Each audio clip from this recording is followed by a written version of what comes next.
অধ্যাপক মোহাম্মদ ইউনূসের নেতৃত্বে যে সংস্কার প্রক্রিয়া চলছে তা বাংলাদেশে মানুষের উন্নত ভবিষ্যৎ নিশ্চিত করবে বলে জানিয়েছেন জাতিসংঘের মহাসচিব অ্যান্তোনিও গুতেরেস। শনিবার রাজধানীর একটি হোটেলে তার সফর নিয়ে যৌথ প্রেস ব্রিফিংয়ে কথা বলেন তিনি। জাতিসংঘ মহাসচিব জানান, রোহিঙ্গাদের টেকসই প্রত্যাবাসনে মিয়ানমারে আরাকান আর্মির সাথে সংলাপ দরকার। প্রেস ব্রিফিংয়ে পররাষ্ট্র উপদেষ্টা তৌহিদ হোসেন জানিয়েছেন, বাংলাদেশকে অস্থিতিশীল করতে যে তথ্য সন্ত্রাস চলছে তা প্রতিহত করতে সহায়তা করবে জাতিসংঘ। আরও জানাচ্ছেন মুজাহিরুল হক রুমেন। জাতিসংঘ মহাসচিবের সফরের তৃতীয় দিনে যৌথ প্রেস ব্রিফিং। রাজধানীর হোটেল ইন্টারকন্টিনেন্টালে এই সংবাদ সম্মেলনে বাংলাদেশের পক্ষে প্রতিনিধিত্ব করেন পররাষ্ট্র উপদেষ্টা তৌহিদ হোসেন আর জাতিসংঘের পক্ষে অ্যান্তোনিও গুতেরেস। লিখিত বক্তব্যের পাশাপাশি সাংবাদিকদের প্রশ্নের জবাব দেন দুজন। পররাষ্ট্র উপদেষ্টা তৌহিদ হোসেন বলেন, বাংলাদেশের সংস্কার, রোহিঙ্গা প্রত্যাবাসন, বাংলাদেশ বিরোধী অপতথ্য নানা ইস্যুতে জাতিসংঘের অব্যাহত সমর্থনের আশ্বাস পেয়েছেন। বাংলাদেশে ডক্টর ইউনূসের নেতৃত্বে যে সংস্কার চলছে সেটাকে জাতিসংঘ মহাসচিব বলেছেন বিশ্বমানের। সেই সংস্কারে তাদের সমর্থন পূর্ণ ব্যক্ত করেছেন। রোহিঙ্গাদের ক্যাম্প জীবনের জন্য সহায়তার জন্য তিনি কাজ করবেন। প্রত্যাবাসনেও ভূমিকা তো আছেই।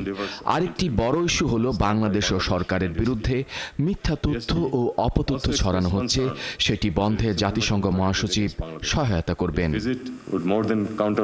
জাতিসংঘ মহাসচিব বলেন, বাংলাদেশের মানুষের উন্নত ভবিষ্যৎ নিশ্চিতে অধ্যাপক ইউনূস যে সংস্কারগুলো করছেন তাতে জাতিসংঘের সমর্থন আছে।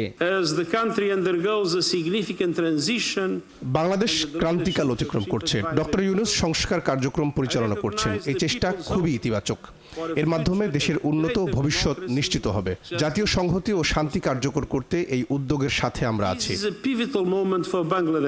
জাতিসংঘ মহাসচিব প্রশ্নের জবাবে বলেন, মিয়ানমারের পরিস্থিতির উপর জাতিসংঘ নজর রাখছে।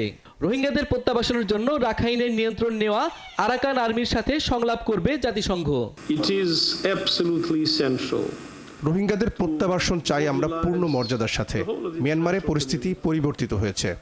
রাখাইনে এখন আরাকান আর্মি নিয়ন্ত্রণ করছে, সংঘাত চলছে।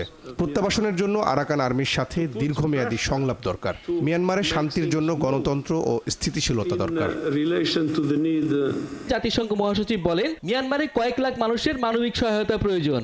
সেখানে ত্রাণ পাঠাতে বাংলাদেশের করিডোর দরকার। আরাকান আর্মি মিয়ানমারের পরিস্থিতির উপর আমরা নজর রাখছি। সংঘাতের কারণে রাখাইনে নতুন করে কয়েক লাখ রোহিঙ্গা আশ্রয়হীন হয়েছেন। তাদের জন্য আন্তর্জাতিক সহায়তা দরকার। সেজন্য বাংলাদেশ থেকে মানবিক করিডোর দরকার। সেই করিডোর বাংলাদেশ নিশ্চয়ই দেবে।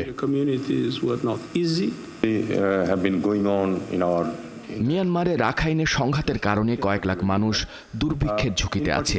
সেখানে জাতিসংঘ বাংলাদেশের মানবিক করিডোর ব্যবহার করে ত্রাণ পাঠাতে চায়। এটা অপারেশনাল দিক। আমরা কাজ করছি। এ বিষয়টিতে মহাসচিবও কথা বলেছেন। 4 দিনের সফর শেষে রবিবার সকাল 10টার দিকে ঢাকা ছাড়বেন জাতিসংঘের মহাসচিব অ্যান্তোনিও গুতেরেস। গত 7 বছরের মধ্যে গুতেরেসের এটি ছিল দ্বিতীয়বারের মতো বাংলাদেশ সফর। মুজাহিরুল হক রুমেন, 71, ঢাকা।